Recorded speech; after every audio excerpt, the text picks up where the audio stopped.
Good morning students. बच्चों, आज हम पढ़ेंगे शब्द विचार। बच्चों, शब्द विचार हम पिछली कक्षा में भी पढ़ चुके हैं, पर आपको पता है कि शब्द का वर्गीकरण 4 भागों में किया गया है, इसलिए हम इनको एक एक करके पढ़ रहे हैं और समझ रहे हैं। तो अभी तक हमने जो पढ़ा पिछली कक्षा में एक बार मैं फिर दोहरा देती हूँ। अभी तक हमने जाना एक या एक से अधिक वर्णों के मेल से बने सार्थक वर्ण समूह को हम शब्द कहते हैं।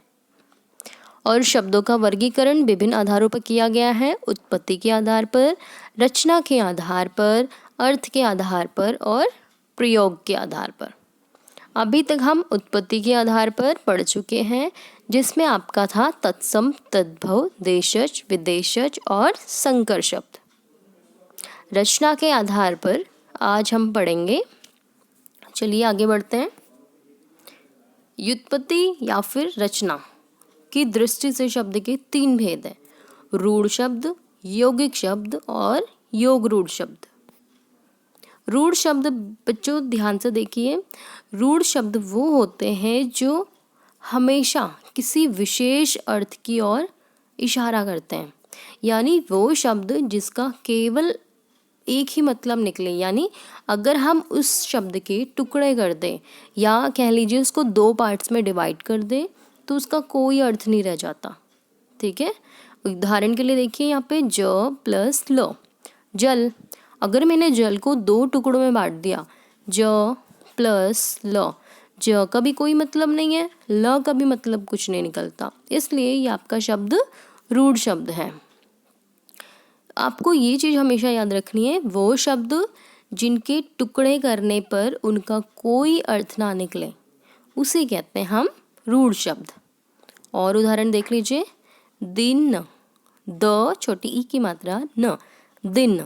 तो यहाँ पे आपका अगर दिन को मैं अलग अलग लिख दूँ, दी प्लस न, तो इसका कोई मतलब नहीं है ना। जब इन दोनों को मैं जोड़ दूंगी, दी प्लस न दिन, तो उसका मतलब बिल्कुल निकलेगा।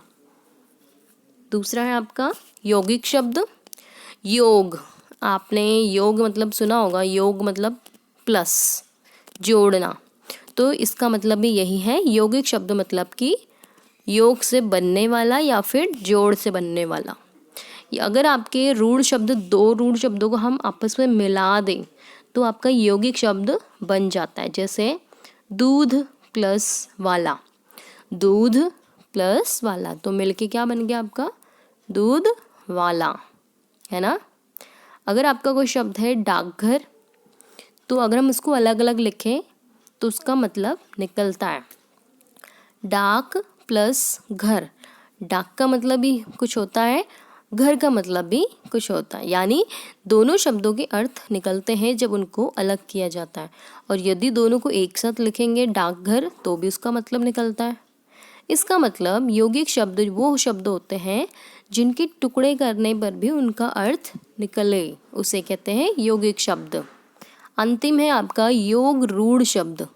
योग रूढ़ यानी योग से बने रूढ़ परंपरा हो गए, यानी वो शब्द जिसके अंदर आपको एक विशेष अर्थ मिलता है, यानी वो अपना अर्थ सामान्य से हटके एक अलग ही अर्थ देता है। अगर आपका कोई वाक्य है लंबोदर, तो उसके लिए हम वाक्य क्या बनाएंगे, लंबा है जिसका उदर, उदर यानी पेट, तो लंबा है जिसका पेट उदर यानी लंबोदर। तो आपको पता चला यहाँ पे वो अपने सामान्य अर्थ को छोड़कर एक विशेष अर्थ बता रहा है, उसे कहते हैं हम क्या कहते हैं, योग रूढ़ शब्द। दूसरा उदाहरण देखिए आप, दशानन। 10 है आनन, आनन मानी मुख, तो 10 है आनन जिसके, अर्थात दशानन। और कौन होता है दशानन, पता है आपको, रावण।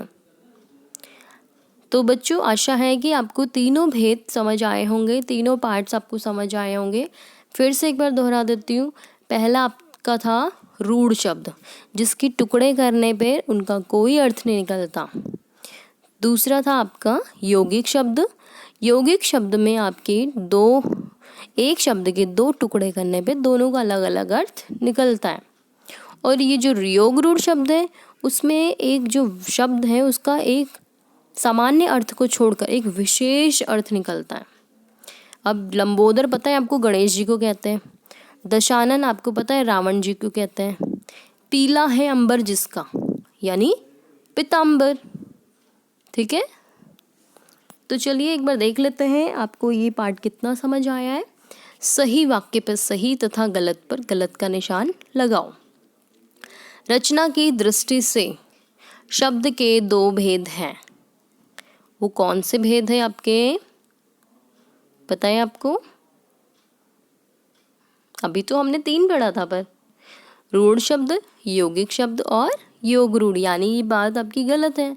यहाँ पे जो स्टेटमेंट लिखा हुआ वो वाक्य आपका गलत है, तो यहाँ पे आपका आएगा क्रॉस। जो शब्द सामान्य अर्थ को छोड़ विशेष अर्थ बताते हैं उन्हें हम योग रूढ़ शब्द कहते हैं। यस, अभी हमने पढ़ा ना कि वो अपना सामान्य अर्थ छोड़ के एक स्पेशल, एक विशेष अर्थ बताता है। जिनके खंडों का कोई अर्थ ना निकले उन्हें हम रूढ़ शब्द कहते हैं। यस, बिल्कुल, क्योंकि अगर हम उस शब्द के 2 टुकड़े कर दें तो उनका कुछ भी अर्थ नहीं निकलता, वो होते हैं आपके रूढ़ शब्द। सबसे पहला जो हमने पढ़ा है, डाकघर योग रूढ़ शब्द का उदाहरण है? नहीं, योग रूढ़ तो वो होते हैं, अभी हमने जाना कि जो सामान्य अर्थ को छोड़कर एक विशेष अर्थ देते हैं। यानी आपका डाकघर तो हमें अर्थ देता है ना, टुकड़े करने पे डाक प्लस घर, तो ये यौगिक शब्द है आपका, योग रूढ़ नहीं, इसलिए आपका उत्तर गलत होगा। शब्दों का वर्गीकरण 4 आधारों पर किया गया है। बिल्कुल सही। उत्पत्ति के आधार पर, रचना के आधार पर, अर्थ के आधार पर और प्रयोग के आधार पर। तो बच्चों, आज का आपका होमवर्क यही है कि आपको ये 5 प्रश्न अपनी कॉपी में लिखना है और याद करने हैं। तब तक के लिए धन्यवाद।